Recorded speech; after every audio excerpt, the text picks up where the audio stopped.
स्वागत है आपका एक नई कहानी में। ऐसी होती है माँ की ममता, दिल को छू लेने वाली। माँ का अर्थ तो हम सभी जानते हैं, यही ना कि एक माँ का अपने बच्चों के प्रति स्नेह। पर बहुत सारे लोगों को लगता होगा प्यार, मोहब्बत और ममता से क्या अंतर है। मैं तो कहूँगी अंतर तो कुछ नहीं, पर तो जो स्नेह माँ अपने ममता के भाव से करती वह दूसरा कोई नहीं कर पाता।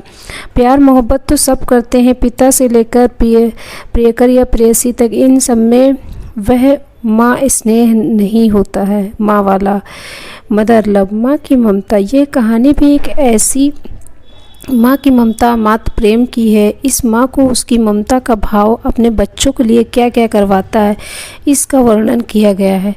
हापुड़ नाम का एक छोटा सा गांव अविकसित गांव था। गांव का विकास नहीं मतलब गांव से रहने वालों लोगों का विकास नहीं। इस गांव में कुछ 3-4 परिवार थे जो थोड़े बहुत खानदानी थे, बाकी सब मेहनत मजदूरी करके अपना जीवन गुजारते थे। इसी गांव में दीना नाम की एक विधवा औरत रहती थी। रहने के लिए छोटा सा घर था, 2 बच्चे, शायद एक 5 साल का और दूसरा 3 साल का होगा।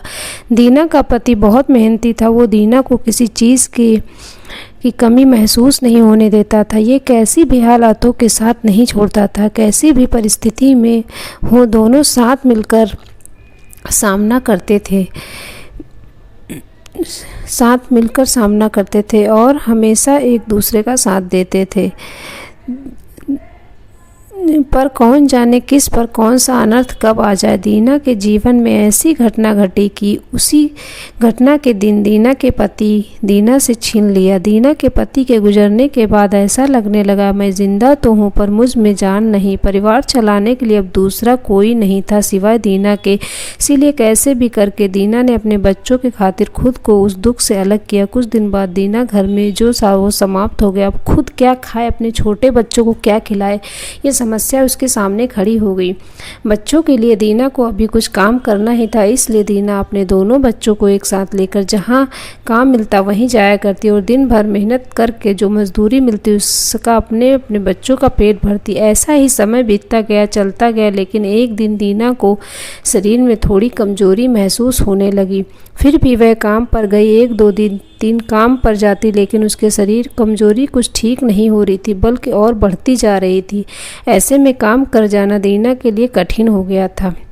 नहीं गई तो मेरे बच्चे भूखे मर जाएंगे, उसी की चिंता में दीना ने कमज़ोर कर दिया। इतनी कमज़ोर कि उठने बैठने के लिए लकड़ी का सहारा लेना पड़ता था। इस कारण उसके बच्चे भूखे मर रहे थे। खाने को कुछ न मिलने के कारण और अपने बच्चों को भूखे मरते देखकर वह लकड़ी की सहायता से आज यहाँ से कुछ मांगा तो अगले दिन दूसरी ओर से कुछ मांगा।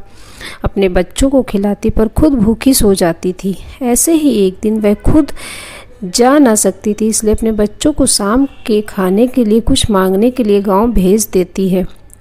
कुछ समय बाद बच्चे 2 चपाती और थोड़ी सब्जी लेकर लौटते हैं।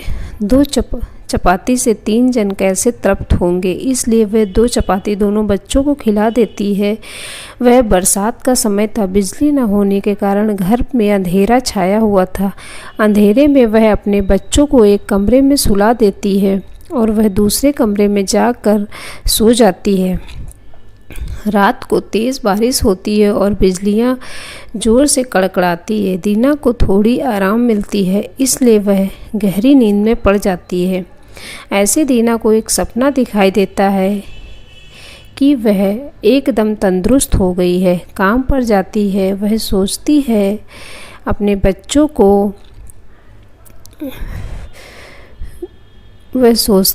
कि अपने बच्चों को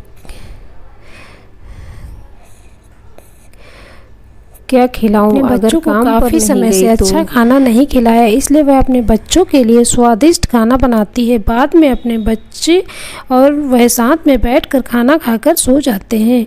आगे सपने में दीना ने देखा उसके बच्चे जिस कमरे में सोए हुए थे उस कमरे का छत गिरकर उसके दोनों बच्चे मर जाते हैं।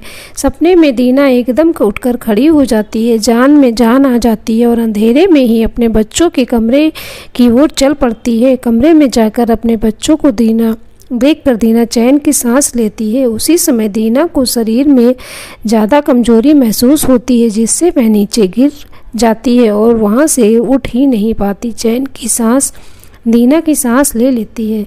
दोस्तों, यही होती है माँ की ममता, जो मरते दम तक अपने बच्चों के खातिर जीने का जुनून रखती है। दोस्तों, ये छोटी सी कहानी आपको कैसी लगी? अपने विचारों के साथ विचारों को हमारे साथ ज़रूर शेयर करें, और हमारे चैनल पे अगर नए आए हो तो हमारा चैनल सब्सक्राइब कर लें। इस तरीके की कहानी पढ़ने के लिए आपको हमारे चैनल पे मिलेंगी, और हमारी